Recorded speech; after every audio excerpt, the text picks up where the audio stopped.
तो मैं यहाँ पे क्या करता हूँ, 3 राउटर ले लेता हूँ, 3 राउटर में 2 पीसी कनेक्ट कर लेता हूँ, ठीक है।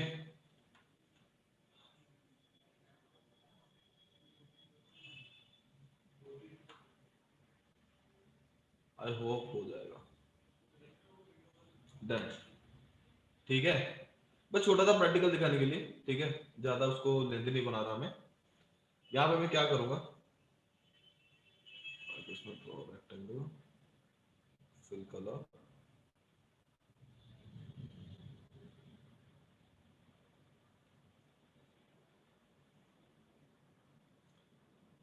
ये जितना एरिया है ये मेरा रहेगा रिप में, ठीक है। दूसरा मेरा एक एरिया रहेगा,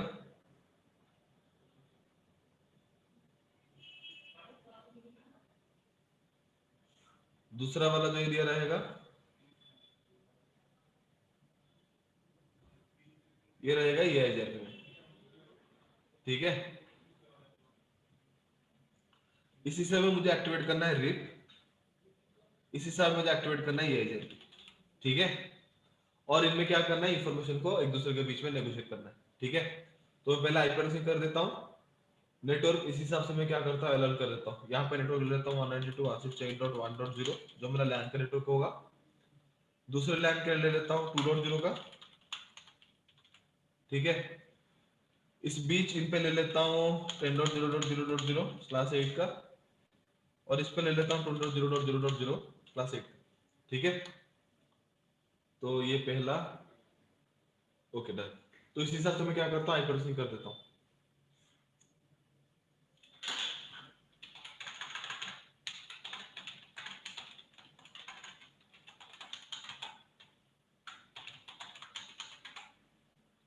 ओ तेरी,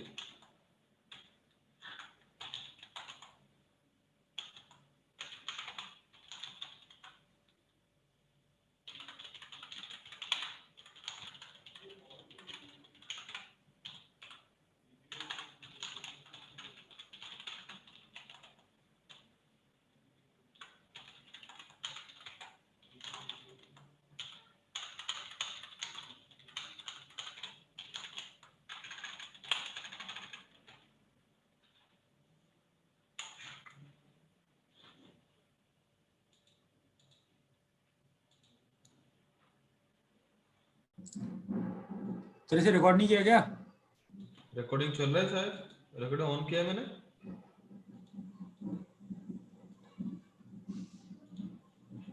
अरे ऑन है रिकॉर्डिंग, ऑन है, okay okay okay. Recording on है, ठीक है।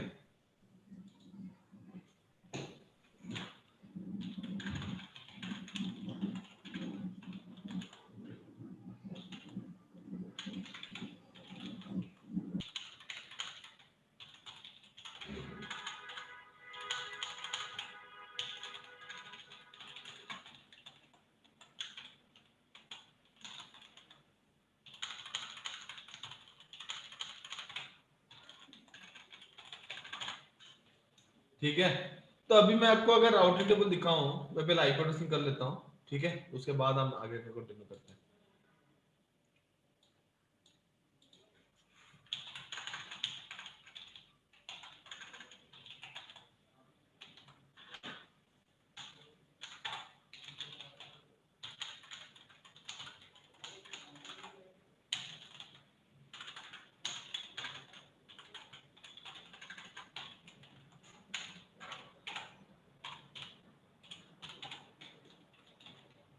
सर ये पैकेट ट्रेसर का भी कोई ऑल्टरनेटिव टूल है? भाई इस तरह से सचिन कि हम जो रियल फील्ड में यूज करते हैं ना, हाँ, उसमें बेस्ट रहता है जीएनएस, ठीक है।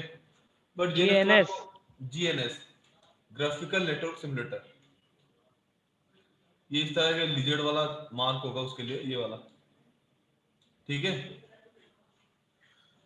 हम उसको यूज करते हैं रियल फील्ड में, बट आपके कोर्स मॉडल में ज्यादा डेप्थ का है नहीं, तो इस वजह से पैकेट ट्रेसर मुझे दिखाना पड़ता है, नहीं तो मैं उसको ही कर लेता। वो तो बहुत आसान है, मतलब आसान तो नहीं है, थोड़ा डिफिकल्ट है सिस्को से, बट उसका आउटपुट जो है वो एग्जैक्ट होता है, क्योंकि हम उस पर रियल फील्ड का जो इमेज है हम उसको इंस्टॉल करके काम करते हैं, ठीक है। तो मुझे क्या करना है, रीप एक्टिवेट करना है। मैं पहले राउटर का आपको राउटिंग टेबल दिखा देता हूं ताकि वो उस हिसाब से एंट्री कर सको।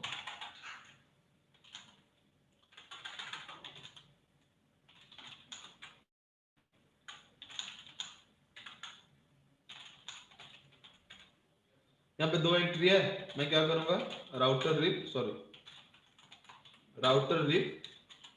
नेटवर्क क्या लूंगा, 10.0.0.0। दूसरा नेटवर्क ले लूंगा आपका 192.168.1.0। ठीक है, दूसरा ले लूंगा ये वाला।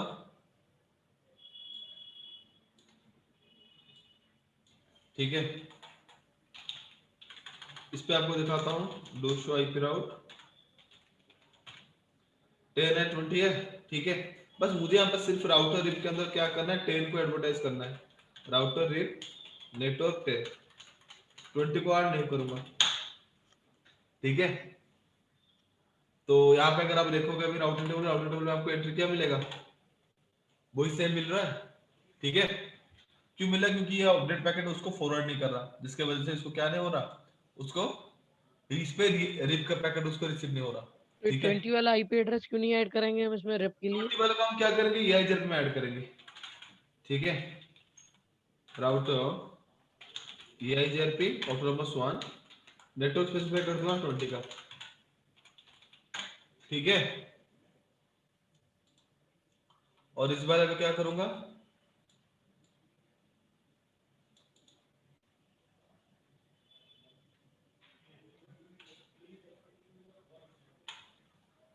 इस पे भी EIGRP एक्टिवेट कर दूंगा। ठीक है,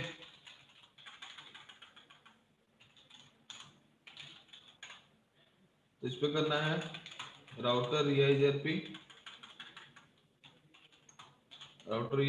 1 नेटवर्क, इस पे करना है 20.0.0.0 नेटवर्क 192.168.2.0।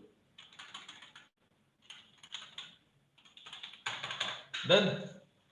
ठीक है, तो यहाँ पे क्या करना है, अगर आप इस वाले राउटर का भी राउटर टेबल देखो, अगर मुझे वहां से लाइक EIGRP से अगर मुझे रिप के 1.0 में अगर पैकेट को नेगोशिएट करना है, तो आप देख सकते हैं यहाँ पे EIGRP का या फिर रिप का किसी का भी पैकेट नहीं आ रहा। अगर मैं रिप पे जाके अगर 2.0 को पैकेट को फॉरवर्ड करना चाहता हूँ, तो इसके पास भी क्या नहीं है ना, उससे रिलेटेड कोई भी इंफॉर्मेशन आपको देखने को नहीं मिलेगा। क्यों नहीं मिलेगा, क्योंकि दोनों डिफरेंट प्रोटोकॉल है। ठीक है, तो इन दोनों डिफरेंट प्रोटोकॉल को आपस में इंफॉर्मेशन नेगोशिएट करने के लिए हमें यहाँ पे क्या करना पड़ेगा ना, प्रोसेस को परफॉर्म करना पड़ेगा, जिस प्रोसेस को हम बोलते हैं रिडिस्ट्रीब्यूशन।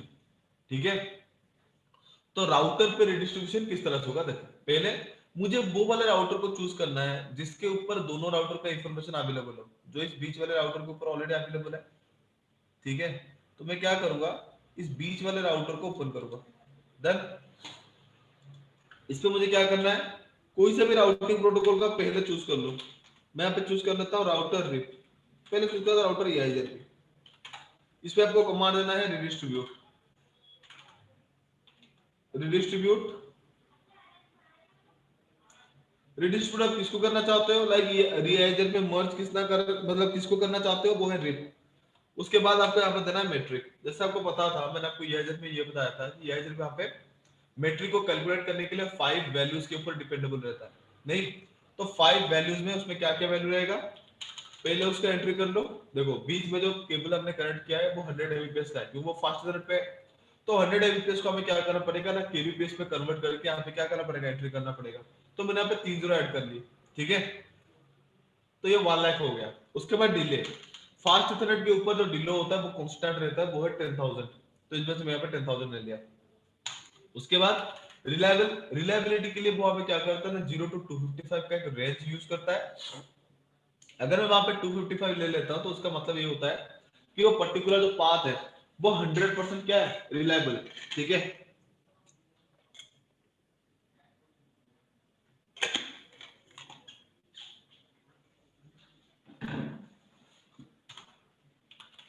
दूसरा तो 255 जिसको हम बोलते हैं लोड, वो भी यहाँ पे क्या करता है ना, एग्जैक्टली रिलायबिलिटी की तरह 0 से 255 का वैल्यूज को यूज करता है, जहां पे 255 का मतलब होता है 100 to 100% लोड देना। लोड मतलब पाथ को पूरा का पूरा यूटिलाइज करेगा। ठीक है, साथ में आपको एमटी एंट्री करना है, आपको पता है 1500 हमारा डिफॉल्ट है, एंट्री कर दी। अब इसको करना है एग्जिट। ये हो गया, मैंने क्या किया ना, रिप को एजेंट को इंफॉर्मेशन प्रोवाइड कर दी, वो किस तरह से मैट्रिक को कैलकुलेट करेगा। अब मुझे जाना है रिप के ऊपर, यहाँ पे भी करना है रिडिस्ट्रीब्यूट। रिडिस्ट्रीब्यूट किसको करोगे ना, EIZRP को करोगे। EIZRP को अगर आप देखोगे तो वहां पे EIZRP में काफी सारा ऑटोनोमस सिस्टम हम अभी यूज करते हैं। तो यहाँ पे आप कौन सा ऑटोनोमस सिस्टम यूज करना चाहते हो, हमारे पास तो एक ही है, उसका वैल्यू मैं 1 एंट्री कर देता हूँ। उसके बाद लिखना है मेट्रिक। मेट्रिक क्या है ना, यहाँ पे अगर मेट्रिक देखोगे, रिप यहाँ पे हॉप काउंट यूज करता है। तो यहाँ पे कोई भी वैल्यू 0 से 15 के अंदर का आप क्या कर सकते हो, एंट्री कर सकते हो। तो मैं यहाँ पे ले लेता हूँ 10।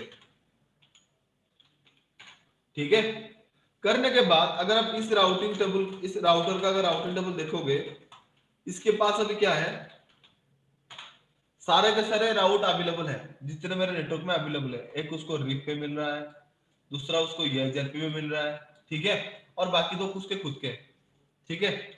बट अगर हमारा रिडिस्ट्रीब्यूशन प्रोसेस है, वो अगर दोनों पे सेम हुआ है सर जैसे तो आपने ये रीडिस्ट्रीब्यूशन किया है ये, yes, सर जैसे इसमें हम टाइप कर देते हैं रीडिस्ट्रीब्यूशन स्टैटिक मैट्रिक, और जैसे आपने किया है, तो हाँ इसमें कोई बिल्कुल डिफरेंस है वैसे कि सेम है? नहीं, एग्जैक्टली सेम है, बस वहां पे स्टार्टिंग जगह पे रिप लिख दो। अच्छा, कोई ठीक है, डिफरेंस नहीं है आउटपुट में? कोई डिफरेंस नहीं है। आउटपुट में क्या आएगा, देखो रिडिस्ट्रीब्यूट में क्या करते हो ना, आप वहां पे क्या करते हो ना, उस प्रोटोकॉल को दूसरे प्रोटोकॉल का मतलब दूसरे प्रोटोकॉल पे क्या करना चाहता है, वो किस तरह से उस पे मेट्रिक को कैलकुलेट करेगा, उस चीज का इंफॉर्मेशन वहां पे एंट्री कराते हो, ताकि उन वैल्यूज को उस प्रोटोकॉल के ऊपर यूज करके क्या कर सके, पाथ को इवैल्यूएट कर सके। ठीक है, इसी प्रोसेस को हम क्या बोलते हैं, रिडिस्ट्रीब्यूशन बोलते हैं। ठीक है, तो स्टार्टिंग के पे अगर करेगा तो कोई दिक्कत नहीं, बस स्टार्टिंग के पे रीड कर तो आउटपुट एग्जैक्टली मिलेगा सर, कोई डिफरेंस नहीं है। यहाँ पे देख ही लो, मैं जो बोल रहा हूँ यहाँ पे देखो, वहां पे भी इस तरह से आ रहा था, बस यहाँ पे क्या आ रहा था, हम 0 0 करके ले रहे थे, वो कैंडिडेट डिफॉल्ट पे आ रहा था, एक स्टार मार्क लगा था और वो डिफॉल्ट पे आ रहा था। नहीं तो हाँ एग्जैक्टली सर, देखो हाँ। 170 को क्या कर रहा है, एक्सटर्नल के लिए यूज कर रहा है, यहाँ पे भी देखो एक्सटर्नल के लिए यूज कर रहा है। ठीक है, और रिप पे चले जाओ,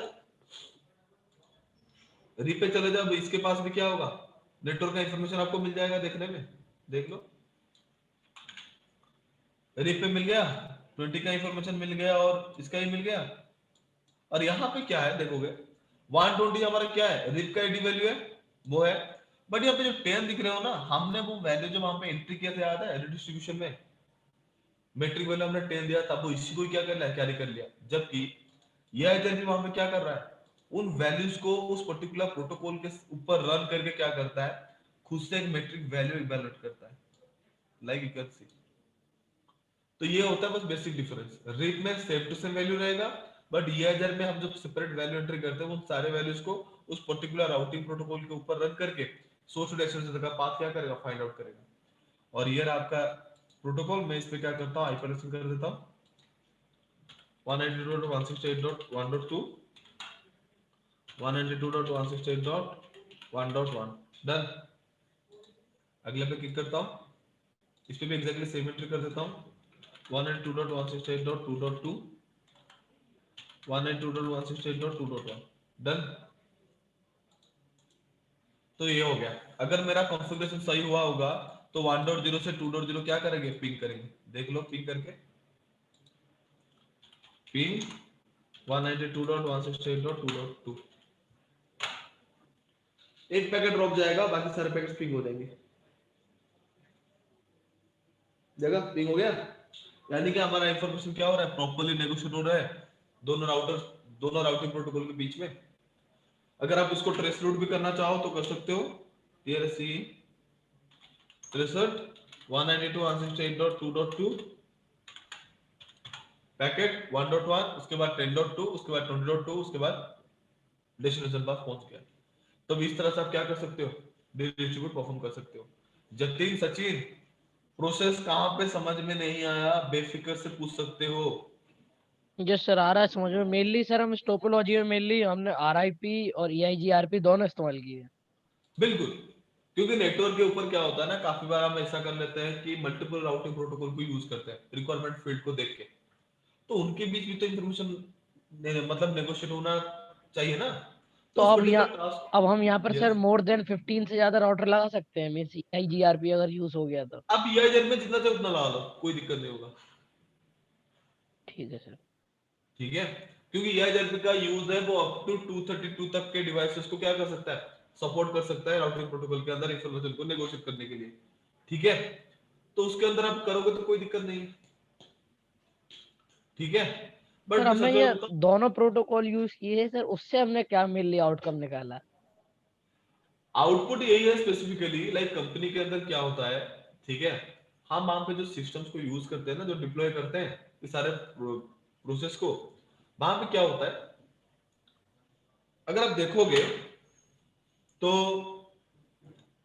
एक जगह पे अगर मान लो मेरे पास 15 के बीच में राउटर्स है, तो मैं उसमें EIGRP को रन क्यों करूं, जबकि मुझे पता है EIGRP काफी ज्यादा पावरफुल प्रोटोकॉल है, उसमें बहुत से राउटिंग प्रोटोकॉल को हम कन्वर्ट कर सकते हैं, मतलब बहुत से राउटर्स को।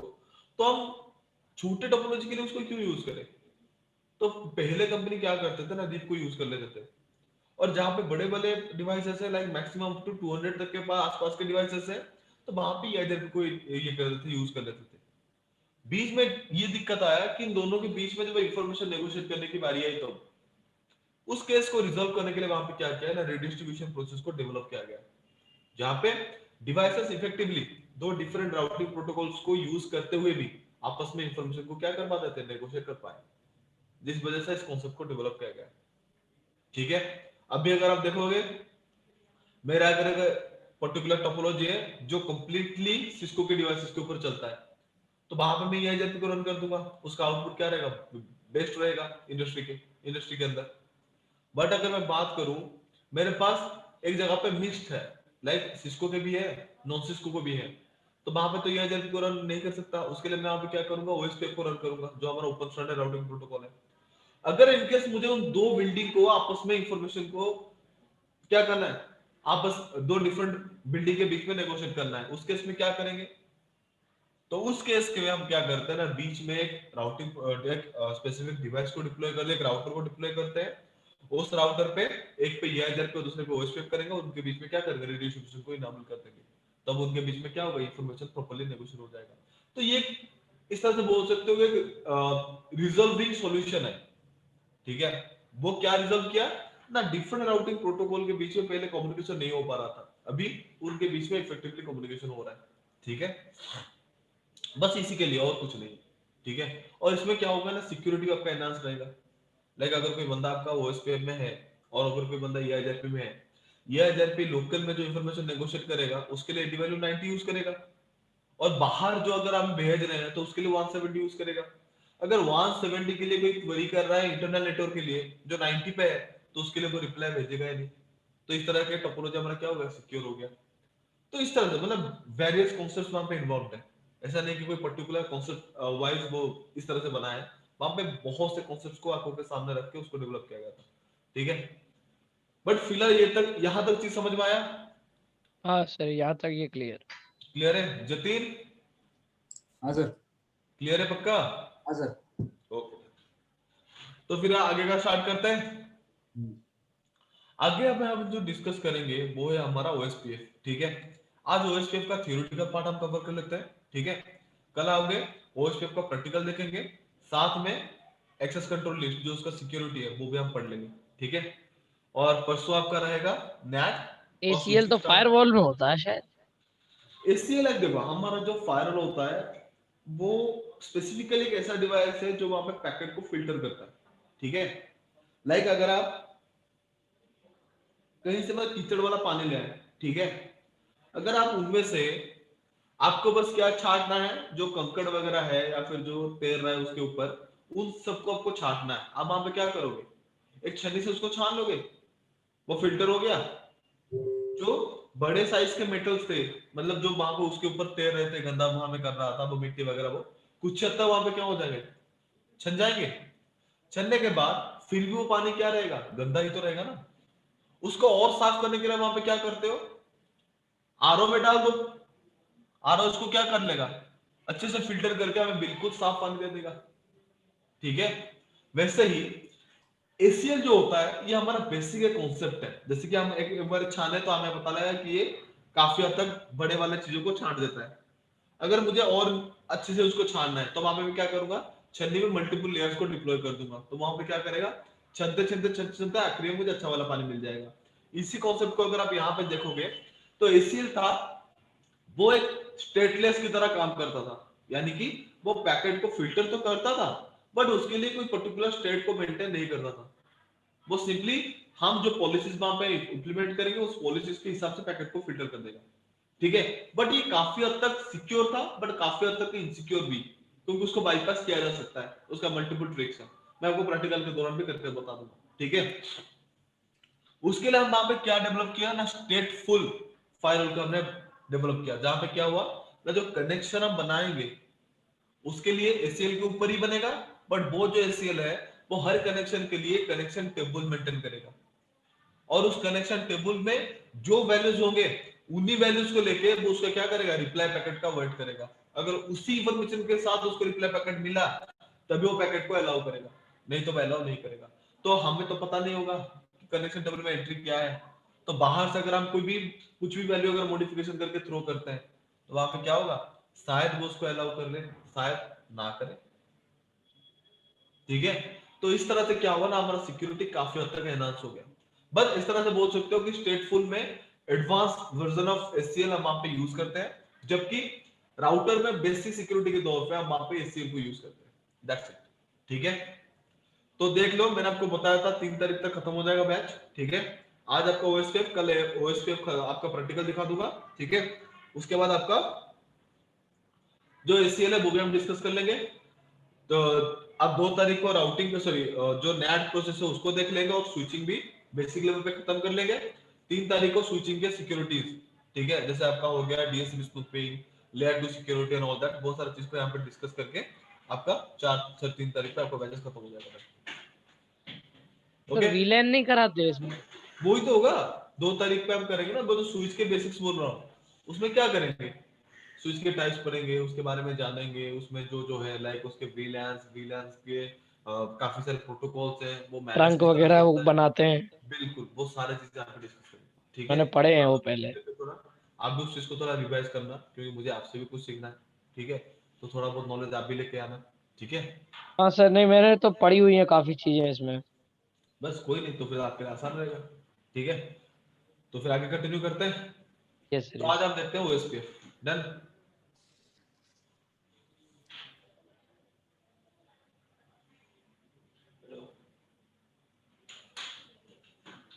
Okay, OSPF stands for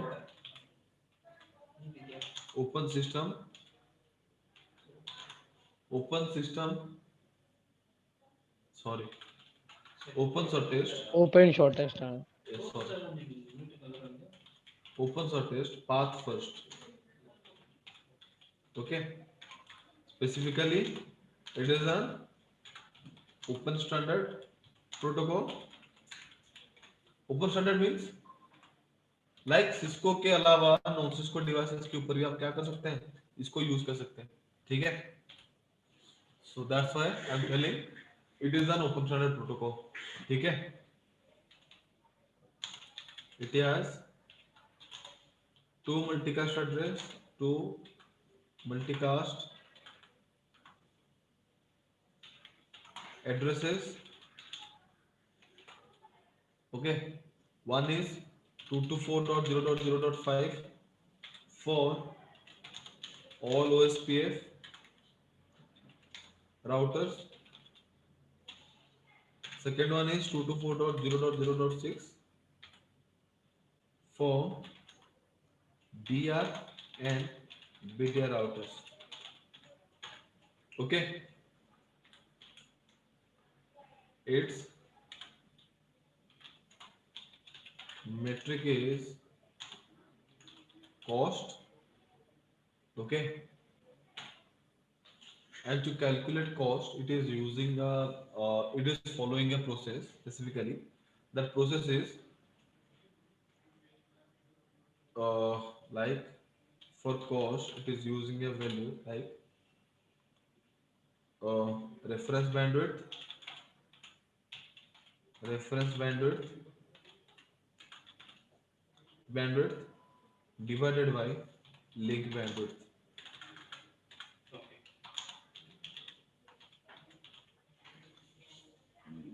okay.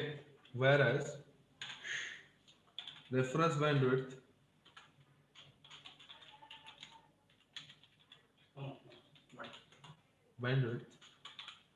is 100 by default. Okay.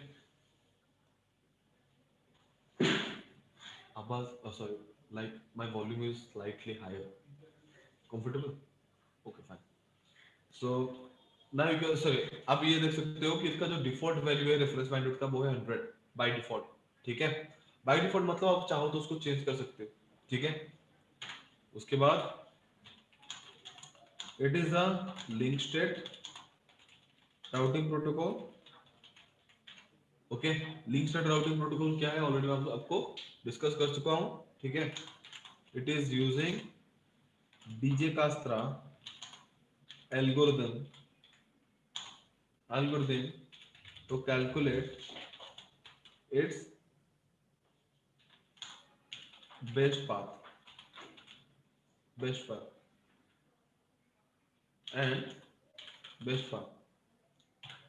Okay, we can also call it SPF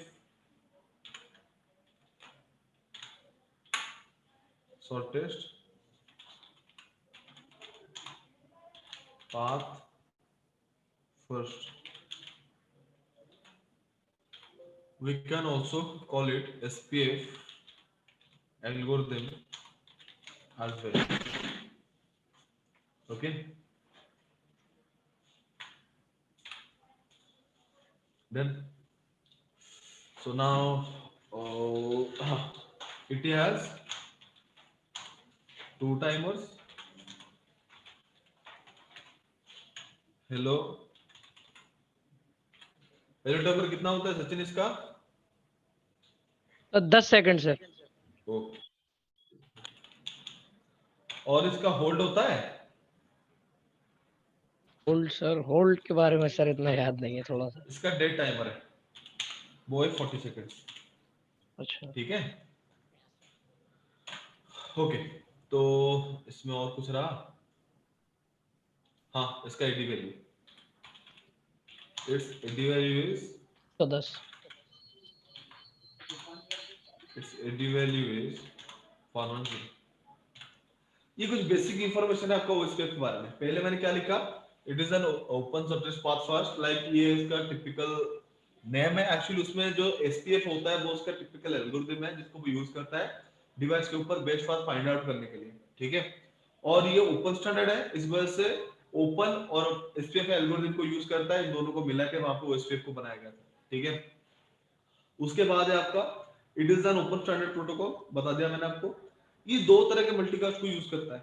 एक ओएसपीएफ पे जितने भी राउटर्स होंगे उन सबके बीच में इंफॉर्मेशन को एडवर्टाइज करने के लिए वो कॉमनली 224.0.0.5 को यूज करेंगे, जबकि एक टिपिकल प्रोसेस को परफॉर्म करने के लिए वहां पे वो क्या करते हैं ना, डीआर और बीडीआर राउटर रिलेट करते हैं और उन राउटर्स आपस में इंफॉर्मेशन को नेगोशिएट करने के लिए वहां पे 224.0.0.6 को यूज करते हैं. ठीक है, वो उसका जो मेट्रिक है वो हमारा कॉस्ट होता है. कॉस्ट जो हमारा कैलकुलेट होता है वो एक स्पेसिफिक प्रोसेस के ऊपर बेस्ड रहता है, जो है हमारा reference bandwidth divided by link bandwidth. ठीक है, reference bandwidth divided by link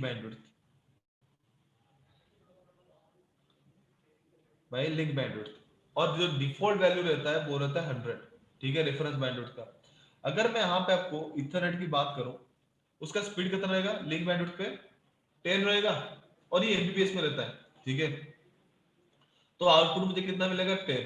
तो ये मेरा क्या रहेगा? इथरनेट का कॉस्ट बाय डिफॉल्ट.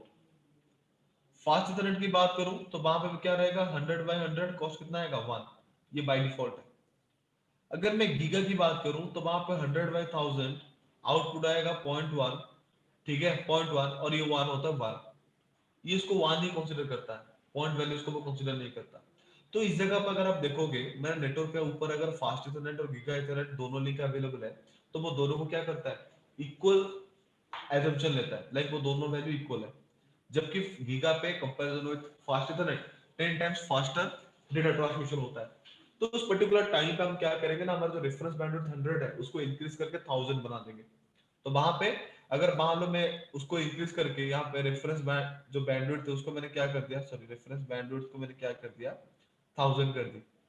तो यहाँ पे क्या होगा, अगर मैं इथरनेट को कंसीडर करूं तो 1000/10, तो कॉस्ट कितना आएगा 100। फास्ट इथरनेट की अगर बात करूं तो वहां पे आएगा 1000/100 कितना आएगा 10। और मैं गीगा की अगर बात करूं तो वहां पे 1000/1000 वैल्यू कितना आएगा 1। तो जिसका वैल्यू कम है, जिसका कॉस्ट वहां पे कम होगा, वो उसको क्या करेगा, बेस्ट पाथ के लिए चूज करेगा। तो यहाँ पे गीगा वाला लिंक मेरा क्या हो जाएगा, बेस्ट पाथ के लिए चूज हो जाएगा। तो इस तरह से हम क्या कर सकते हैं ना, मॉडिफिकेशन करके रेफरेंस वैल्यूज पे हम हमारे अकॉर्डिंग क्या कर सकते हैं, पाथ डिफाइन कर सकते हैं। ठीक है, उसके बाद है आपका वो इस पर्टिकुलर टास्क को एग्जीक्यूट करने के लिए वहां पे स्पेसिफिक एल्गोरिथम के ऊपर डिपेंडेबल रहता है, जिसको हम बोलते हैं डीजे कास्ट्रा बोल सकते हो, नहीं तो उसको आप शॉर्टेस्ट पाथ फर्स्ट एल्गोरिथम भी बोल सकते हो। उसके बाद है ये एक हमारा लिंक स्टेट राउटिंग प्रोटोकॉल है, मैंने आपको बता दिया था लिंक स्टेट राउटिंग प्रोटोकॉल क्या होता है और हमारा डिस्टेंस वेक्टर राउटिंग प्रोटोकॉल क्या होता है, तो उसको यहाँ पे दोबारा से मैं रिवाइज नहीं कर रहा। उसके बाद आता हूँ उसके दो टाइमर्स के ऊपर। इनमें दो टाइमर होता है, एक होता है 10 टाइम और सॉरी एक होता है उसका हेलो जो हमारा 10 सेकंड्स होता है, जो हमारे डिवाइस के ऊपर डिवाइसेस के ऊपर नेबरशिप को फॉर्म करना, एडजेसेंसी को फॉर्म करना और उसको मेंटेन रखने का टास्क एग्जीक्यूट करता है। ठीक है, इसको आप इस तरह से बोल सकते हो कि वो कीप अलाइव की तरह भी काम करता है, क्योंकि एवरी 10 सेकंड्स डिवाइस के ऊपर फ्लो करता जाता है। ठीक है, उसके बाद आता है आपका डेड टाइमर। डेड टाइमर क्या होता है ना, डेड टाइमर वहां होता है 40 सेकंड्स का। 40 सेकंड मतलब अगर वो 4 बार हेलो पैकेट नेगोशिएट कर रहा है और अगले साइड से उसको हेलो पैकेट रिसीव नहीं हो रहा, तो 4 पैकेट के बाद वो जो एडजेंसी वहां पे डिवाइस के ऊपर फॉर्म हुआ होगा, वो उसको क्या कर देगा, ब्रेक कर देगा। ठीक है, और वो उसके लिए फिर दोबारा से इलेक्शन प्रोसेस जाएगा और फिर से वो कनेक्शन क्या होगा, एडजेसेंट बनेगा आपस में। उसके बाद उसका एडी वैल्यू, वो यहाँ पे जो एडी वैल्यू यूज करता है वो होता है उसका 110। ठीक है, यहाँ पे डाउट है किसी को गाइस? Hello, sir. क्लियर हाँ है? सर, क्लियर है सर। ओके हाँ सर, हाँ सर। ओके। फिर यहाँ पे मैं वैलिड करता हूँ किसके बारे में, ओएसपीएफ मैसेजेस के बारे में। ठीक है, ओएसपीएफ में कितने मैसेजेस होते हैं, एक होता है आपका हेलो, दूसरा होता है आपका डीबीडी, तीसरा होता है आपका एलएसआर, चौथा होता है आपका एलएसयू, फिफ्थ होता है उसका एलएस एक्ट। इस तरह से 5 मैसेजेस होते हैं।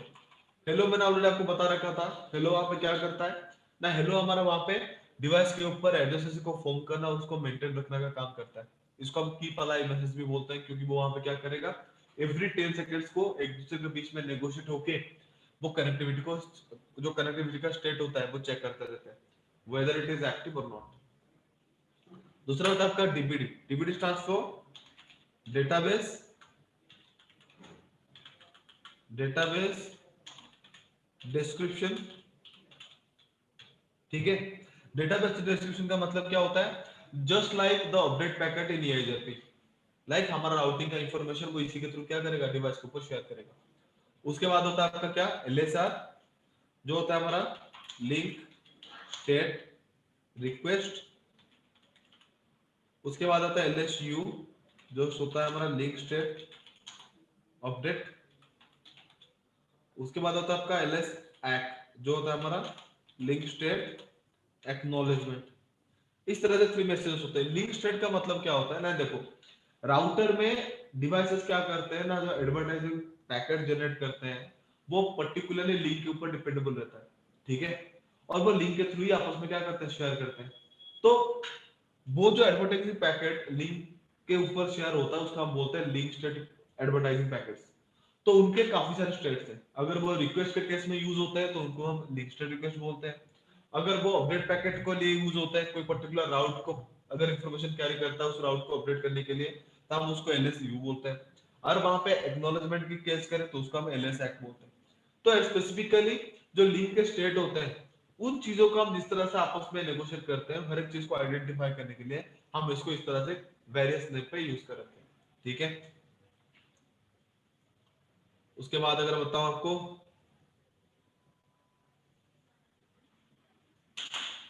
इसमें होता है क्या, OSPF adjacent OSPF adjacent criteria.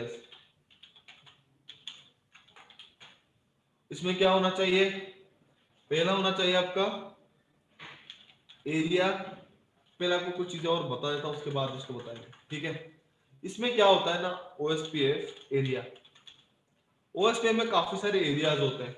या बोलोगे एरियाज फिर क्या है? जैसे हमारा ऑटोनोमस सिस्टम है ना, उस तरह से एरिया होता है, एग्जैक्टली सेम। लाइक कुछ टिपिकल लॉजिकल एरियाज हम वहां पे बिल्ड करेंगे, जिसपे कुछ डिवाइसेस को उस एरिया के अंदर हम डिप्लॉय करेंगे और उनके बीच में इंफॉर्मेशन को नेगोशिएट करेंगे, ठीक है, जिसको हम बोलते हैं एरियाज। तो यहाँ पे जो एरिया होता है,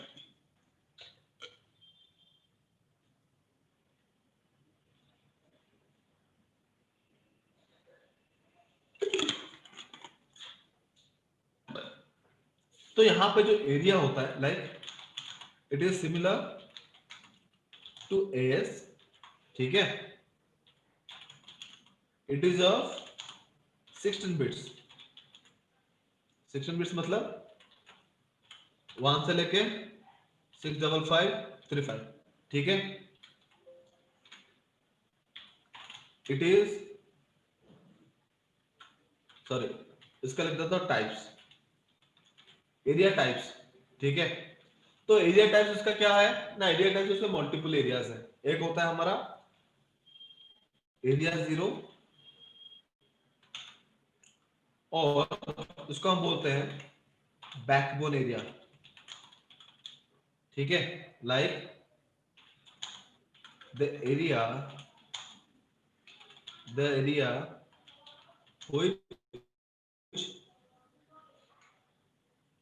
which denoted as which is denoted as 0।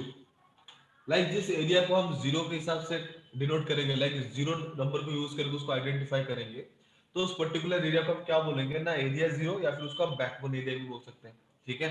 Backbone मतलब यहाँ पे जो OSPF जो प्रोसेस परफॉर्म करता है ना, वो एक समराइज प्रोसेस पे होता है। और मैंने यहाँ पे OSPF एक चीज मैंने छोड़ दी, ये हमारा क्लासलेस है। OSPF हमारा क्या है ना, क्लासफुल है। आप उसको क्लासलेस भी कर सकते हो। अब इस तरह बोल सकते हो क्लासलेस भी है, बाय डिफॉल्ट क्लासलेस है, कोई दिक्कत नहीं इसका, ठीक है। तो इस पे अगर मैं और एक बात बताऊं, ठीक है, OSPF में हमारा कंप्लीटली लूप फ्री प्रोटोकॉल है। लाइक OSPF में लूप बनेगा ही नहीं, ठीक है। उसके बाद अगर बताऊं, तो लूप ना बने उसके लिए वहां पे वेरियस प्रोसेसेस को क्या करता है, वन आफ्टर अनदर एग्जीक्यूट करता है, ठीक है, जिसमें एरिया को भी वहां पे काउंट करता है, ठीक है। अगर मैं एरिया 0 की बात करूं, तो वो क्या होगा ना, एक जैसे होता है ना, लाइक EIGRP में क्या होता है ना, वहां पे ऑटोनोमस सिस्टम में ऐसा कुछ है नहीं, कोई भी यहाँ पे कुछ भी ऑटोनोमस ले सकता है और इंफॉर्मेशन को नेगोशिएट कर सकता है वो। बट यहाँ पे क्या होगा ना, वहां पे एक सेंट्रलाइज्ड डेटाबेस बनेगा, जिसके लिए हम टिपिकल एक एरिया को चूज करेंगे जो है हमारा एरिया 0, और बाकी जितने भी एरियाज रहेंगे उन सारे एरियाज को हम क्या बोलेंगे। और एक होता है हमारा रेगुलर एरियाज, रेगुलर एरियाज, ठीक है। ऑल एरियाज एक्सेप्ट एरिया 0, ठीक है। अगर मैं एरिया 0 को छोड़ दूं, एरिया 0 को छोड़ने के बाद बाकी जितने एरियाज रहे उन सारे एरियाज को हम क्या बोलेंगे, इरेगुलर एरिया, नहीं तो like you can say non backbone areas, non backbone areas, ठीक है। लाइक जो एरिया 0 को छोड़ के जितने भी एरियाज बचे वो सारे एरियाज हमारे रेगुलर एरियाज में आएंगे, ठीक है। अगर मुझे डिफरेंट डिफरेंट रेगुलर एरियाज के बीच में अगर इंफॉर्मेशन नेगोशिएट करना है, तो वो डायरेक्टली इंफॉर्मेशन को नेगोशिएट नहीं कर सकते, जिसके लिए हमें क्या करना पड़ेगा, उन एरियाज को एक सेंट्रलाइज्ड एरिया के साथ कनेक्ट करना पड़ेगा, जो होगा हमारा एरिया 0, और एरिया 0 के साथ कनेक्ट होकर वहां पे क्या करेंगे, आपस में इंफॉर्मेशन नेगोशिएट करने में क्या कैपेबल होंगे, ठीक है। एरिया 0 के बाद और एक टॉपिक और एक कॉन्सेप्ट है, इसमें और भी एरियाज हैं, वहां पे स्टॉप एरियाज मिलेगा, NSS एरियाज मिलेगा। तो बहुत सारे मैं यहाँ पे बता नहीं रहा, क्योंकि वो आपको उतना ज्यादा जानने की जरूरत नहीं है, ठीक है। उसके बाद आता है यहाँ पे आपका राउटर आईडी। राउटर आईडी क्या होता है, it highest is IP address. हाँ, it is used to identify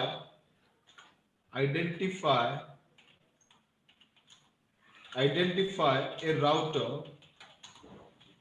in a topology. एक टोपोलॉजी के अंदर राउटर को यूनिक आइडेंटिफिकेशन प्रोवाइड करने के लिए हम वहां पे क्या करते हैं, राउटर आईडी को यूज करते हैं, ठीक है। इट इज आल्सो 16 बिट्स, ठीक है। Actually sorry it is up to 32 bits, ठीक है। To calculate the router ID we follow some ways like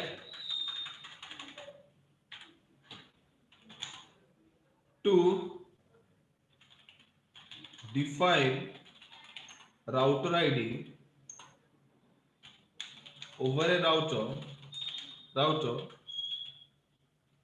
it follows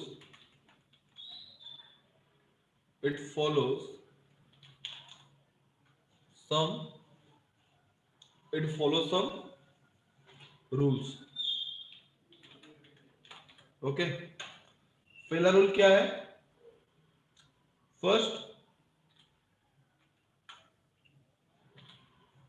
Firstly, we can configure it manually. Okay. Second thing is about if we don't configure it manually,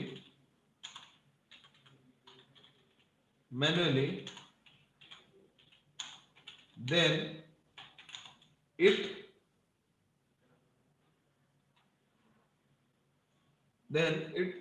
it is using some dynamic way to find router ID. If you don't configure it manually, then it is using some dynamic way to find router ID. These are like, first thing is about highest loopback IP. Highest loopback क्या होता है, मैं आपको बता रखा था जब मैंने आईएसपी के प्रैक्टिकल किए थे। लूपबैक होता है मेरा लॉजिकल पोर्ट जिसको हम टेस्टिंग करने के लिए यूज करते हैं, ठीक है। तो अगर हम डिवाइस के ऊपर मल्टीपल लूपबैक्स को बना रखे हैं तो लूपबैक्स के ऊपर जो भी हाईएस्ट आईपी होगा वो उसको क्या करेगा, पिक करेगा, किसके लिए, ना राउटर आईडी के लिए, ठीक है। और दूसरा होगा उसका हाईएस्ट। अगर हमने लूपबैक को नहीं किया है देन वहां पे क्या करेगा, हाईएस्ट इंटरफेस आईपी को चेक करेगा, okay. It can also check the highest interface IP to evaluate its router ID, ठीक है। इस तरह से वो क्या करता है, राउटर आईडी को यूज करता है to identify, to provide a unique identification to a router in a topology और इन ए राउटिंग प्रोसेस, ठीक है। अब मैं यहाँ पे क्या करता हूँ, उसका नेबरशिप क्राइटेरिया लिख देता हूँ। OSPF adjacent criteria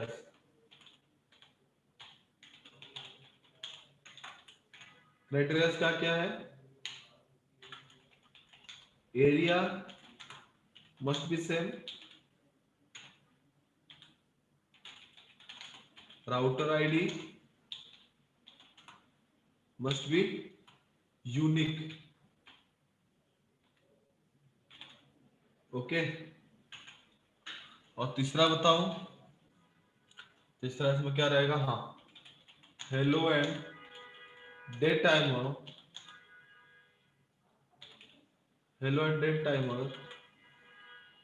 timers must be same as well. तो ये तीन कंडीशन हमारे बेसिक लेवल पे क्या होना चाहिए, चेक होना चाहिए, ठीक है। तो ये था आपका ओएसपी का कुछ बेसिक इंफॉर्मेशन, ठीक है। बट इसमें जो और ज्यादा डेप्थ में जानने वाली चीज है वो है उसका स्टेट, ठीक है। तो उसके बाद हम डिस्कस करते हैं किसके बारे में, इसके स्टेट के बारे में। बट स्टेट को डिस्कस करने से पहले मुझे और भी यहाँ पे कुछ वैल्यूज को आपके साथ डिस्कस करना है। वो वैल्यूज क्या क्या है ना, वो वैल्यूज है आपका, एक मिनट रुक जाओ गाइस, मैं उसको थोड़ा वे में अरेंज कर लूं ताकि हम यहाँ पे मल्टीपल इंफॉर्मेशन को एंट्री कर सके। Hello and dead timer must be same, ये मींस कैसे? हेलो और लाइक दोनों डिवाइस के ऊपर हेलो डेट, जो हेलो और जो डेट टाइम है वो सेम होना चाहिए। हाँ, मतलब दोनों राउटर्स के ऊपर आपके हेलो और डेट टाइमर क्या होना चाहिए, सेम होना चाहिए। मेरा कहने का 40 और मतलब 10। हाँ, वो सेम होना चाहिए। ठीक है, इसको इस बीच में एडजस्ट कर लेता हूँ। नहीं,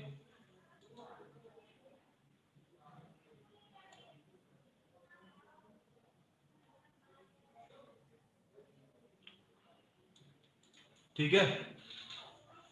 उसके बाद मैं क्या करता हूँ, यहाँ पे लिख देता हूँ राउटर टाइप्स, अगर स्पेस मिले हम और इंफॉर्मेशन लिख सके, उसमें बहुत सी इंफॉर्मेशन है।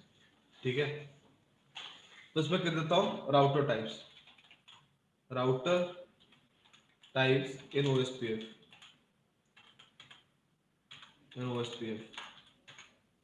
पहला रहेगा आपका बैकबोन राउटर, राउटर्स राउटर्स इन एरिया जीरो। जो एरिया जीरो के अंदर जितने भी राउटर्स रहेंगे उनको हम क्या बोलेंगे, बैकबोन राउटर्स बोलेंगे।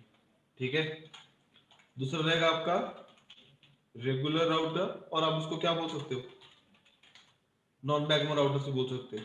ठीक है, routers in regular areas, in regular areas. ठीक है, तीसरा रहेगा आपका A B R. A B R stands for area border router, means that to connect multiple areas, जो राउटर मल्टीपल एरियाज को कनेक्ट कर रहा होगा।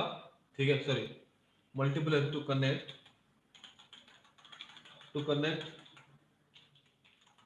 मोर देन वन एरिया, जो एक से ज्यादा एरिया को आपस में इंटरकनेक्ट कर रहा होगा उसको हम क्या बोलेंगे, एबीआर बोलेंगे। तीसरा होता है आपका ASBR. ASBR stands for autonomous system, autonomous system boundary router, boundary router. ठीक है, लाइक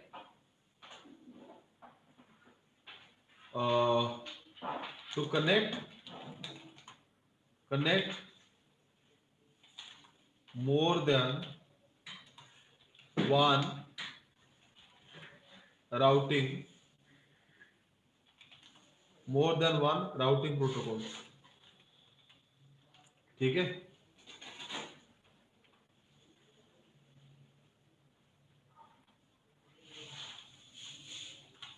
यानी कि एक से ज्यादा राउटिंग प्रोटोकॉल का अगर वो आपस में इंटरकनेक्ट कर रहा है तो उस राउटिंग प्रोटोकॉल का हम क्या, उस पर्टिकुलर राउटर का हम क्या बोलेंगे, एएसबीआर, यानी कि ऑटोनोमस सिस्टम बाउंड्री राउटर बोलेंगे। ठीक है, यहां तक क्लियर है चीज? हेलो, क्लियर तो है सर, बट क्लियर? आज थ्योरेटिकल सेशन कुछ ज्यादा ही हो गया। नहीं, इसका थ्योरेटिकल बहुत है, अभी तो और भी आधा घंटा लगेगा थ्योरेटिकल। हम्म, इस वजह से तो बोला आज थ्योरेटिकल समझ लेंगे, कल हम्म, प्रैक्टिकल देखेंगे। ठीक है, वन आवर आपका इसका प्रैक्टिकल के लिए जाएगा और वन आवर आपका एचसीएल के लिए थ्योरेटिकल प्रैक्टिकल के लिए जाएगा। ठीक है, ओके ओके।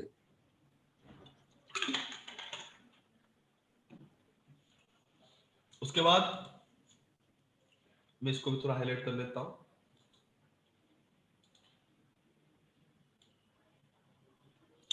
रेड जोन के अंदर डाल दी,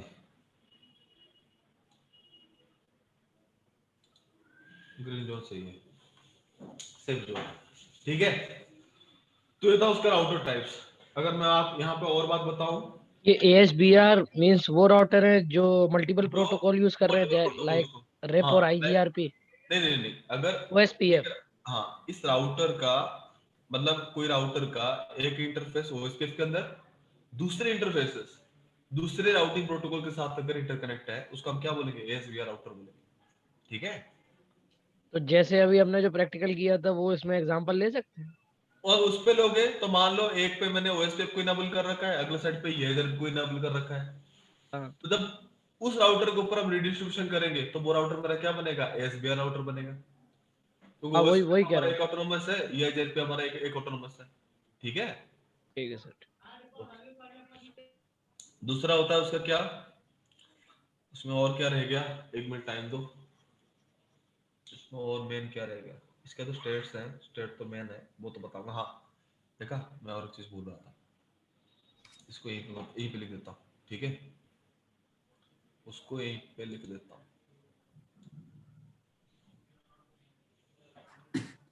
ओएसपीएफ टेबल्स, वो क्या है ना, ओएसपीएफ टेबल्स है।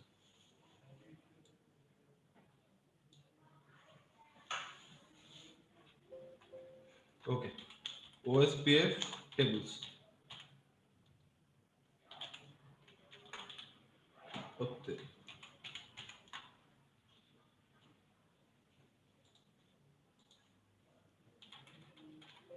ओएस टेबल, ओएस में तीन टेबल मेंटेन रहता है।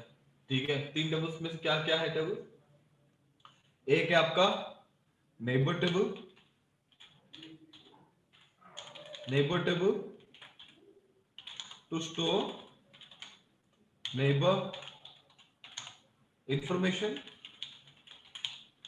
ओके, दूसरा होता है आपका, दूसरा होता है आपका डेटाबेस टेबल। अरे यार,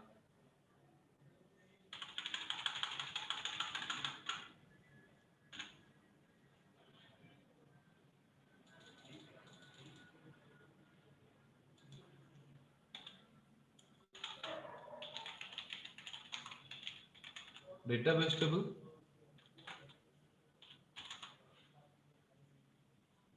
to store all tuple, okay, to store topology all topology information, topology information. जैसा हमारा वहां पे तो याद है, अगर मैं आपको ये जब भी थोड़ा याद दिलाऊं तो वहां पे हम टोपोलॉजी टेबल बनता थे, सॉरी नेबर टेबल और एक टोपोलॉजी टेबल था जहां पे हम टोपोलॉजी के सारे इंफॉर्मेशन को स्टोर कर रहे थे। वैसे यहाँ पे जो डेटाबेस होगा ये पूरा का पूरा क्या करेगा, टोपोलॉजी का इंफॉर्मेशन शेयर करता है, मतलब स्टोर करता है। तो ठीक है, तीसरा होता है आपका routing table, routing tables two store only the best path. जो ही बेस्ट पाथ होगा, लाइक वहां पे क्या करेगा ना, डेटाबेस के ऊपर एल्गोरिथम को रन करेगा और सोर्स टू डेस्टिनेशन के लिए जो भी बेस्ट पाथ उसको मिलेगा वो उसी पाथ को क्या करेगा, राउटिंग टेबल में अपडेट करेगा। उसके तरह से वहां पे तीन तरह के पाथ को वो क्या करता है, यूज करता है। ठीक है, इसको थोड़ा ना वे में अरेंज कर लेते हैं ताकि थोड़ा हाईलाइट होकर आए। डन।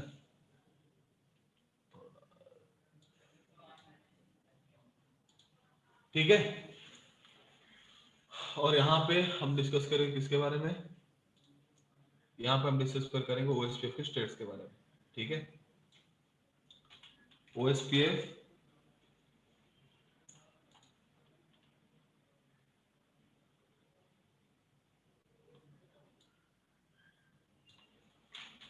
OSPF states.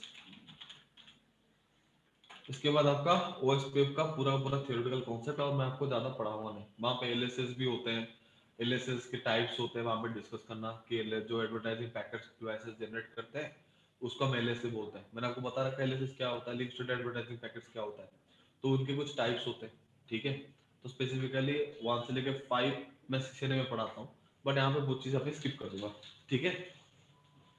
तो ओएस पे स्टेट्स में क्या होगा ना, पहले उसका जो स्टेप रहेगा वो रहेगा उसका डाउन, ठीक है। डाउन में उसके बाद क्या रहेगा, डाउन स्टेट क्या होता है, no OSPF packets, no OSPF packets are negotiated, are shared. उसके बाद डाउन के बाद होता है इनिट, ठीक है। OSPF packets are shared, are shared. Init के बाद होता है डाउन, इनिट, उसके बाद होता है two way state, two way, ठीक है। टू वे में क्या होगा, लाइक डाउन में क्या होगा, इस तरह से मान लो दोनों राउटिंग प्रोटोकॉल्स के ऊपर अगर मैंने वहां पे क्या नहीं किया, दो प्रोटोकॉल्स के ऊपर अगर मैंने सॉरी दो राउटिंग के प्रोटोकॉल्स के ऊपर मैंने मान लो मैंने ओएसपीएफ को एक्टिवेट किया ही नहीं है, तो वहां पे जो स्टेट हम देखेंगे उसको हम बोलेंगे डाउन स्टेट। उसके बाद होता है आपका इन स्टेट। इन स्टेट में क्या होगा, मान लो मैंने दोनों के ऊपर राउटिंग प्रोटोकॉल को एक्टिवेट कर दिया, तो वहां पे क्या होगा, दोनों आपस में पैकेट को नेगोशिएट करेंगे। गाइस एक मिनट, एक मिनट बस।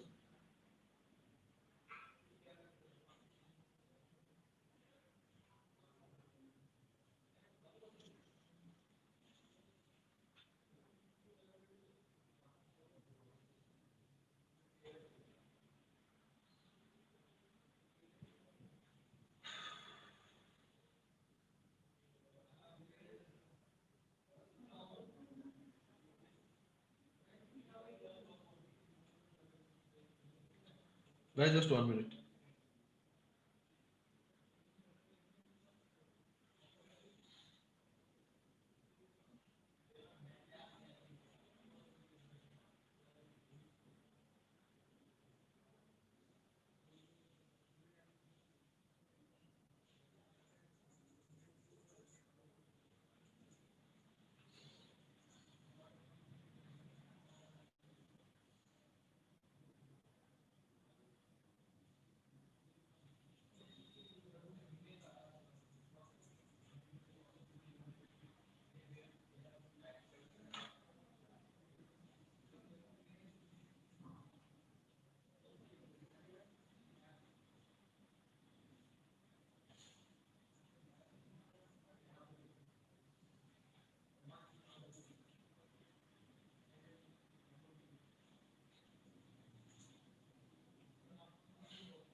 Okay, hello guys, am yes I sir. Audible?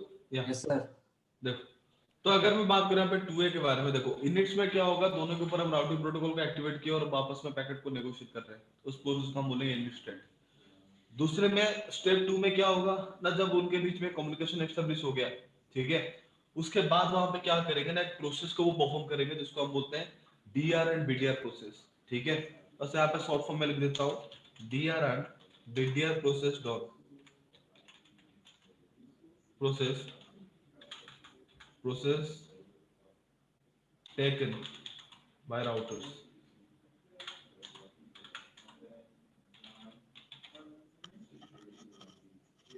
ठीक है।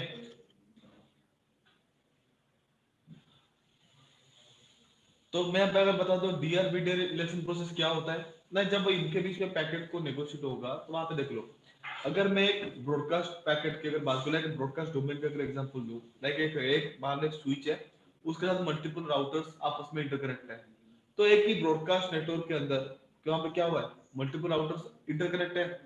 तो उस बीच वहां पे क्या होगा, अगर वो सब आपस में इंफॉर्मेशन को नेगोशिएट करना चाहेंगे, तो वहां पे क्या होगा ना, मल्टीपल पैकेट्स वहां पे जनरेट होंगे, जबकि हमें इतने सारे पैकेट्स की जरूरत नहीं है।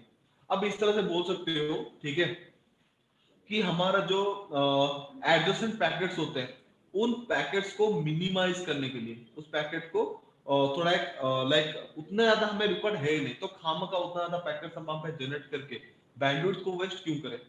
तो उस चीज को मिनिमाइज करने के लिए हम वहां पे क्या करते हैं ना, 2A पे डीआर बीडीआर इलेक्शन को परफॉर्म करते हैं। और ये जो डीआर बीडीआर का इलेक्शन होता है वो स्पेसिफिकली आपके दो कंडीशन के ऊपर बेस्ड रहता है। एक रहता है आपका प्रायोरिटी, और जो राउटर्स के ऊपर प्रायोरिटी होता है वो डिफॉल्ट रहता है 1 to 8 का, तो वो डिफॉल्ट है। ठीक है, आप चाहो तो उसको कम ज्यादा करके वहां पे कोई भी एक राउटर को डीआर मतलब डेजिग्नेटेड राउटर या फिर किसी को बैकअप डेजिग्नेटेड राउटर करोगे। नहीं तो वहां पे अगर आप उसको अगर कंसीडर नहीं करोगे तो वो दूसरा कंडीशन वहां पे हाईएस्ट राउटर आईडी पे जाएगा। दो मतलब जितने भी राउटर्स उस पर्टिकुलर ब्रॉडकास्ट नेटवर्क के अंदर, उनमें से जिसका राउटर आईडी हाईएस्ट होगा वो उसको क्या करेगा ना बेस्ट पाथ के लिए सॉरी डीआर के लिए यूज करेगा। डीआर का मतलब होता है डेजिग्नेटेड राउटर, यानी कि जो राउटर सिर्फ और सिर्फ क्या करेगा ब्रॉडकास्ट पैकेट को जनरेट करने का एबिलिटी रखता है। ठीक है, एक मेरा डेजिग्नेटेड राउटर रहेगा, और इनकेस मेरा डेजिग्नेटेड राउटर अगर डाउन हो जाता है तो उसके टास्क को और कोई हैंडओवर करे, इसके लिए वहां पर हम क्या करते हैं ना एक बैकअप डेजिग्नेटेड राउटर बिल्ड करते हैं। अगर इनकेस मेरा डीआर डाउन चला गया तो वहां पे बैकअप डेजिग्नेटेड राउटर क्या होगा ना सेकंड हाईएस्ट राउटर आईडी, नहीं तो प्रायोरिटी के हिसाब से वहां पे क्या होगा इलेक्ट होकर हम पहले से ही रख देंगे, तो वो मेरा इमीडिएटली क्या बन जाएगा ना डीआर बन जाएगा। और बाद में जो राउटर्स बचे होंगे उनको हम क्या बोलेंगे बीडीआर बोलेंगे, सॉरी उनको हम क्या बोलेंगे ना डीआर अदर बोलेंगे। जो मैं बोल रहा हूँ उसको थोड़ा लिख के दिखा देता हूँ ताकि आपको चीज समझ में आए। मान लो ये मेरा एक स्विच है, उसके साथ मेरा यहाँ पे मान लो एक राउटर कनेक्ट है, यहाँ पे और एक राउटर कनेक्ट है, और यहाँ पे और एक राउटर कनेक्ट है। ठीक है, यहाँ पे क्या होगा ना जब टू वे सॉरी मतलब टू वे स्टेट में आएंगे तो वहां पे क्या होता है ना बायडायरेक्शनल कनेक्टिविटी प्रोसेस परफॉर्म होता है। वहां पे हर एक राउटर हर एक में क्या करेंगे पैकेट को नेगोशिएट करेंगे। जबकि हम जब पैकेट सॉरी इनिट का मतलब होता है इनिशियलाइजेशन स्टेट, इनिशियलाइजेशन स्टेट में हम ऑलरेडी क्या कर रहे हैं हेलो पैकेट को नेगोशिएट करके इस चीज को कंफर्म कर चुके हैं सबके ऊपर ओएस पे प्रॉपर्ली इनेबल्ड है। उसके बाद बायडायरेक्शनल चेक करना हर पैकेट्स के ऊपर, तो वहां पे क्या करता है ना हमारे लिंक को काफी ज्यादा यूटिलाइज करता है। तो इस प्रोसेस को मिनिमाइज करने के लिए एडजेंसी पैकेट्स को रिड्यूस करने के लिए हम वहां पे क्या करते हैं डीआर बीडीआर इलेक्शन परफॉर्म करते हैं। उसके लिए क्या होगा प्रायोरिटी, प्रायोरिटी बाय डिफॉल्ट सब पे क्या होता है सेम रहता है। तो दूसरा स्टेप वो कंडीशन होगा वो क्या देखेगा ना दूसरे कंडीशन में जिस राउटर का मान लो राउटर आईडी हाईएस्ट होगा, मान लो इसका राउटर आईडी मैंने ले लिया 4.4.4.4, इसका मैंने ले रखा 3.3.3.3, इसका 2.2.2.2 एंड इसका 1.1.1.1। ठीक है, तो यहाँ पर अगर मैं बात करूं जिसका राउटर हाईएस्ट होगा वो मेरा क्या बनेगा ना डीआर बनेगा, यानी कि डेजिग्नेटेड राउटर बनेगा। और जिसका सेकंड हाईएस्ट है वो मेरा क्या बनेगा ना बीडीआर बनेगा। बाकी सब मेरे लिए क्या रहेंगे ना बाकी सब मेरे लिए रहेंगे डीआर अदर। ठीक है, और यहाँ पे क्या होगा ना जो डेजिग्नेटेड राउटर है वही क्या करेगा सिर्फ पैकेट को सेंड करेगा सबके साथ शेयर करेगा। ठीक है, तो यहाँ पे क्या होगा ना ज्यादा एडजेसेंस पैकेट जनरेट होने की जरूरत नहीं है। ठीक है, और उसके लिए वो वहां पे क्या करता है ना एक प्रोसेस को परफॉर्म करता है, जैसे कि वहां पे एक वो सॉरी एक इक्वेशन को सॉरी वो क्या बोलते हैं फॉर्मूले को यूज करता है जिसको हम यूज करते हैं एन माइनस 1/2। एन का मतलब होता है number of routers, number of routers यहाँ पे कितने हैं 4 है, इनटू 4 माइनस 1 कितना होगा 3/2, तो 12/2 वैल्यू कितना होगा 6, यानी कि यहाँ पे 6 एडजस्टेड पैकेट अगर नेगोशिएट होंगे तब उनके बीच में क्या हो जाएगा ना हमारा बायडायरेक्शनल कनेक्टिविटी चेक हो सकता है। तो उसके लिए वो क्या करेंगे ना देख लो डीआर पहले क्या करेगा एक बीडीआर को एक डीआर अदर को दूसरा डीआर अदर को 4 पैकेट नेगोशिएट कर दिए। ये डीआर अदर क्या करेगा एक पैकेट भेजेगा किसको इस डीआर अदर को, और ये बीडीआर भेजेगा इस डीआर अदर को, कितना पैकेट 5 पैकेट्स हो गए। और ये डीआर अदर वो डीआर अदर आपस में क्या करेंगे पैकेट को नेगोशिएट करेंगे। तो ओवरऑल 6 पैकेट नेगोशिएट होने के बाद उनके बीच में क्या हो रहा है बायडायरेक्शनल कनेक्टिविटी चेक हो रहा है। अगर इस चार्ज को अगर आप इस तरह से अगर हम समराइज वे में नहीं करेंगे तो हर कोई वहां पे क्या करेगा 3 पैकेट जनरेट करेंगे बायडायरेक्शनल कनेक्टिविटी चेक करने के लिए। तो यहाँ पे ओवरऑल पैकेट्स कितने बनेंगे 12 पैकेट्स बनेंगे, जबकि मेरे 6 पैकेट्स में क्या हो रहा है वो काम एग्जीक्यूट हो रहा है। तो बाकी जो 6 पैकेट्स के लिए बैंडविड्थ तो वेस्ट हो रहा था वो यहाँ पे मेरा क्या हो गया बच गया। ठीक है, तो इस तरह से बायडायरेक्शनल कनेक्टिविटी चेक करें और नंबर ऑफ एडजेसेंसी को रिड्यूस कर number of packets to sorry number of packets in adjacency उस प्रोसेस को रिड्यूस करने के लिए हम वहां पे क्या करते हैं ना डीआर बीडीआर के इलेक्शन को परफॉर्म करते हैं। ठीक है, उसके बाद की अगर मैं बात करूं तो टू वे के बाद हम वहां पे यूज करते हैं एक्सटार्ट। यहाँ पे एक स्टेट होता है जिसको हम बोलते हैं एक्सटार्ट स्टेट, एक्सटार्ट। एक्सटार्ट स्टेट में क्या होता है ना एक्सटार्ट में एक मिनट गाइस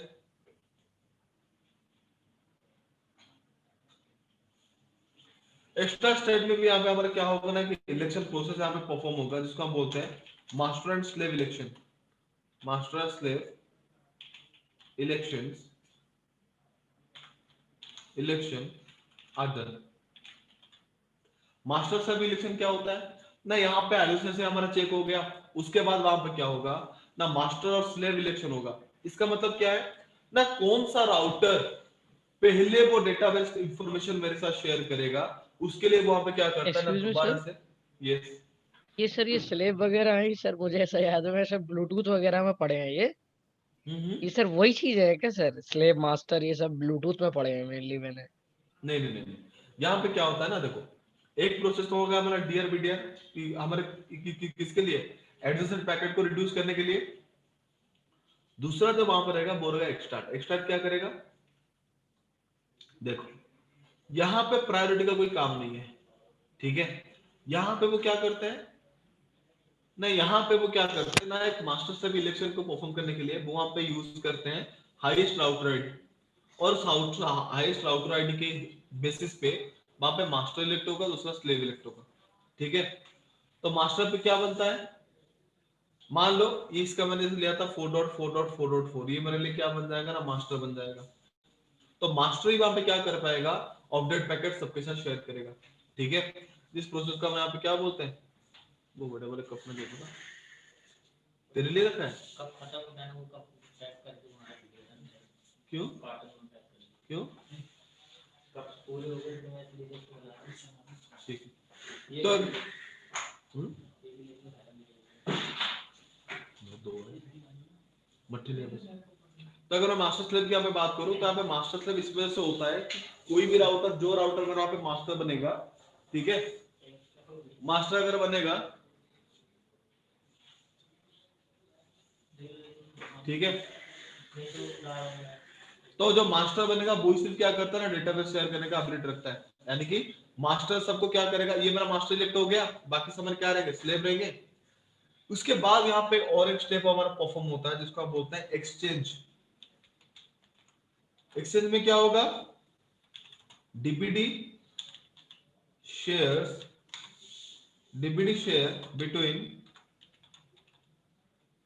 बिटवीन डिवाइसेस, ठीक है। मतलब क्या होगा ना, देखो जो मास्टर बनेगा वो वहां पे क्या करेगा, डीबीडी को शेयर करेगा। डीबीडी को शेयर कैसे करेगा, देखो खुद का जो डेटाबेस है वो पहले सबको शेयर कर देगा, उसका खुद का राउटिंग का इंफॉर्मेशन सबके साथ शेयर हो गया। उसके बाद वहां पे क्या करता है ना, एक एलएसआर जनरेट करता है। यहाँ पे अगर हम देखोगे, यहाँ का हम ऑलरेडी इसको डिस्कस कर रखे हैं, LSR link state request. Request packet में क्या रहेगा ना, आपके पास जो पेंडिंग लाइक खुद के जो डेटाबेस है वो भी तो मेरे साथ शेयर करो, ठीक है, ताकि मैं उसको क्या कर सकता हूँ, ग्रुप करके सबके साथ उसको शेयर कर दूंगा।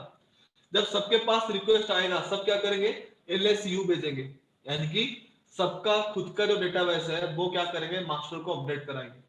और मास्टर को अपडेट करने के बाद मास्टर क्या करेगा, एक्नॉलेजमेंट के थ्रू सबको खुद का पूरा राउटिंग इंफॉर्मेशन, जहां पे पूरा का पूरा एंटायर टोपोलॉजी का इंफॉर्मेशन होगा, वो सबके साथ शेयर कर देगा। और राउटर्स उस डीबीडी के ऊपर जाके क्या करते हैं, एल्गोरिथम को रन करते हैं, जिसको हम बोलते हैं लोडिंग स्टेट, ठीक है। और उसमें से वो क्या करते हैं ना, एक बेस्ट पाथ को चूज करते हैं। और बेस्ट पाथ को चूज करने के बाद जब वो बेस्ट पाथ मेरे राउटिंग टेबल में होस्ट हो जाता है, तब वहां पे क्या होता है ना, उसका हम बोलते हैं फुल स्टेट। और फुल स्टेट में वो वहां पे क्या करेंगे ना, फुल स्टेट में जाते ही वो क्या करेंगे, राउटिंग टेबल में ऑलरेडी पाथ आ चुका है, अब डिवाइसेस आपस में इंफॉर्मेशन को नेगोशिएट कर पाएंगे। तो इस तरह से एक समराइज्ड वे में ओएसपी मेरा काम क्या करता है ना, काम करता है, जहां पे लूप बनने का चांस बिल्कुल ही नहीं होता। और हमारा जो ओएसपी है वो कंप्लीटली लूप फ्री प्रोटोकॉल बनता है। गाइस समझ में आया चीज, यस सर। हेलो समझ में तुक्का, तो आया ये इसको सर अच्छी तरह पढ़ना पड़ेगा बैठ के। बिल्कुल ये तो समझना पड़ेगा, ठीक है, ये तो आपको समझना ही पड़ेगा, नहीं तो कैसे होगा, ठीक है। ओके तो गाइस आज के लिए सेशन ब्रेक पे एंड करें। Okay sir. ओके, तो अगर कुछ डाउट होगा तो कल मुझे पूछ लेना, ठीक है। Okay sir. Okay bye guys, see you tomorrow, bye sir. Have a good day.